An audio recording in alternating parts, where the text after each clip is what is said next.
They thought they were invincible. 35 kilometers behind the front lines, a Russian fuel train, a rolling pipeline carrying over 500,000 liters of fuel, crept through occupied territory. It was guarded by a technological fortress, a multi-layered defense of jammers and missile systems designed to create an impenetrable bubble. The Russian commanders inside that bubble felt secure. They believed that at this distance they were untouchable. That belief was about to be shattered by 4 pilots, flying drones that cost less than your family's television. The first sign of trouble wasn't a warning siren or a radar alert. It was a faint, almost imperceptible buzz in the sky. Then a catastrophic explosion tore the sky apart. A fireball erupted, so massive it could be seen from 15 kilometers away, sending a column of black smoke soaring 100 meters into the air. 660,000 liters of fuel had just become a raging inferno. But the real story wasn't the explosion. It was the journey. The impossible journey of 4 small, garage-built drones that flew through an electronic nightmare to deliver a devastating message. The age of impunity is over. This isn't just a story about a successful strike. It's a story about a fundamental shift in the nature of warfare. It's the story of how ingenuity, courage, and a handful of cheap electronics can humiliate a military superpower. 35 kilometers away from the inferno, in a hidden command post, operators from Ukraine's elite Ronin unit watched their grainy video feeds. They had just flown FPV quadcopters across a distance that military manuals and common sense would tell you is impossible. A standard military-grade drone might struggle at 10 kilometers. These were already pushing 35. Suddenly, the video feed on the lead operator's screen dissolved into a blizzard of static. The connection was severed. The attack drone, now deep in enemy territory, was flying blind. Miles above its critical link, a repeater drone hovering at 500 meters had just been turned into a cloud of shrapnel. A Russian anti-air missile had found its mark. Without that link, the attack drones were just toys, unable to receive commands, their mission seconds away from total failure. This is the brutal reality of extreme-range drone warfare. A single weak link in a long chain can doom the entire operation. But the Ronin unit had planned for this. They always plan for failure. As the operator stared at the static, counting the agonizing seconds, a second lower-flying repeater drone flickered to life. The backup was online. The video signal returned, degraded and grainy. But it was enough. The hunt was back on. This mission was never about just 4 drones. It was a symphony of destruction, conducted by 4 specialized Ukrainian units working in perfect harmony. For weeks, the Kabul 9 intelligence unit had been the ghost in the machine, tracking this specific train, learning its schedule, its route, even the configuration of its fuel cars. Simultaneously, the elite Alpha unit acted as the ears of the operation, providing electronic overwatch, listening intently to Russian communications for any whisper that they had been detected. And standing by, ready to unleash electronic fury, was the next group, armed with counter-jamming equipment designed to burn holes right through Russia's electromagnetic defenses when the moment came. Each unit had a precise role. Ronin were the hunters flying the attack drones. Kabul 9 was the guide, providing the map. Alpha was the sentinel, watching the enemy's every move. And next group was the hammer, ready to smash through any electronic wall. The loss of the first repeater was a calculated risk. The Ukrainians always deploy their repeaters in a chain of 3. The primary hovers high at 500 meters for the best signal, making it an easy target. The first backup flies lower, at 200 meters, harder to spot but with reduced range. The final backup skims the Earth at just 100 meters, nearly invisible but a last resort. This layered strategy is born from brutal experience. As the lead drone screamed deeper into enemy territory, it flew straight into an electromagnetic nightmare. At the 25-kilometer mark, the video feed didn't just degrade, it turned into pure electronic chaos. The drone had just entered the kill zone of the R-330Z, a truck-mounted Russian jamming system that floods a 15-kilometer bubble with so much electronic noise that, in theory, nothing can get through. But theory is not the battlefield. The Ukrainian operator immediately began a desperate dance, initiating a pre-programmed frequency hopping sequence, jumping between 40 channels per second. They were searching for the gaps, the tiny millisecond-long dead zones that even the powerful R330Z cannot cover simultaneously. This wasn't random. Based on intelligence from dozens of prior missions, they knew Russian jammers focused their power on the most common FPV frequencies. The Ronin Unit S pattern was a calculated rhythm. 3 quick hops on the common bands to confuse the Russian operators, then a lightning-fast jump to a neglected frequency for just 2 seconds of a clear signal, then back to hopping. For 15 agonizing seconds, the drone flew completely blind. The Russians were spoofing its GPS too, reporting its position as 10 kilometers away from its actual location. But the pilots had trained for this for hundreds of hours in simulators. They flew by mental maps, counting seconds to estimate distance, using the sun's position for direction.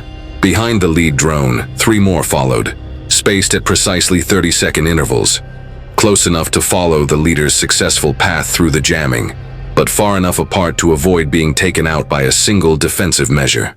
Just as the Russian jammers began to adapt, the Ukrainian next group played their trump card. They activated their counter-EW system. This wasn't a subtle tactic, it was electronic brute force, a powerful directional beam of energy that punched a temporary hole through the Russian jamming bubble. But it came at a terrifying cost. For 30 seconds, the Ukrainian position would light up on every Russian detection system like a lighthouse in a storm. It was a calculated gamble. Ukrainian intelligence knew the average Russian artillery response time was 45 seconds from detection to the first shell landing. The next Group S operators kept their transmission live for just 28 seconds before cutting power and immediately relocating, giving themselves a 17-second safety margin. It was a window of opportunity bought with immense risk. The video feed snapped back, fuzzy but functional. Through the snowstorm of static, the operator could see the steel railroad tracks below. The drone dropped to just 50 meters, now using the rails as an unmistakable highway, a physical guide that no amount of GPS spoofing could hide. The train was now just 10 kilometers away. But the layers of defense were not exhausted. The massive Kasuka 4 electronic warfare system, capable of spotting drone signals from 150 kilometers away, now had a solid lock. A Russian operator immediately vectored a Pantsir S-1 air defense system to intercept. The Pantsir's radar locked onto the incoming drone. Its automated systems calculated an intercept solution. 8 seconds to missile launch. But the Ukrainians had anticipated this. Suddenly, the Russian radar screens lit up with 6 new contacts.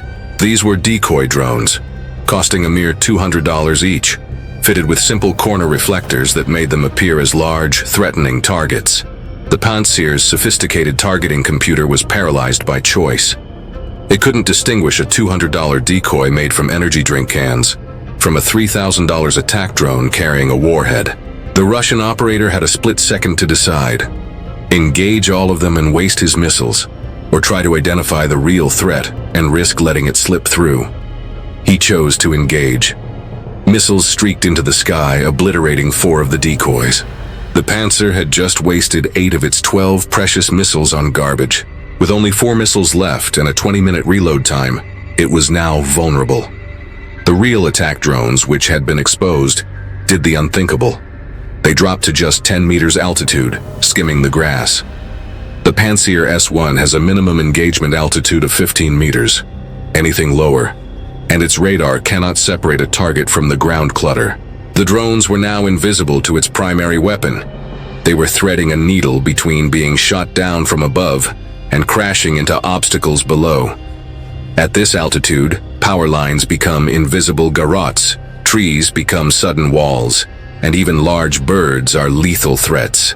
But the Ronin pilots had memorized the terrain from satellite photos, practicing the route for hours in simulators, learning to climb 3 meters for the power lines at kilometer 27, then bank left to avoid the radio tower at kilometer 29. The fuel train, now aware of an imminent attack, shrieked its whistle as the engineer slammed the throttle forward. A moving target is exponentially harder to hit. But it was too late. The lead drone was just 3 kilometers out, screaming towards its prey. 2 kilometers from impact, the final layer of defense roared to life. A Pole 21 jammer mounted directly on the train itself. This system created a localized electromagnetic bubble designed to fry the navigation and control systems of any incoming drone. GPS vanished.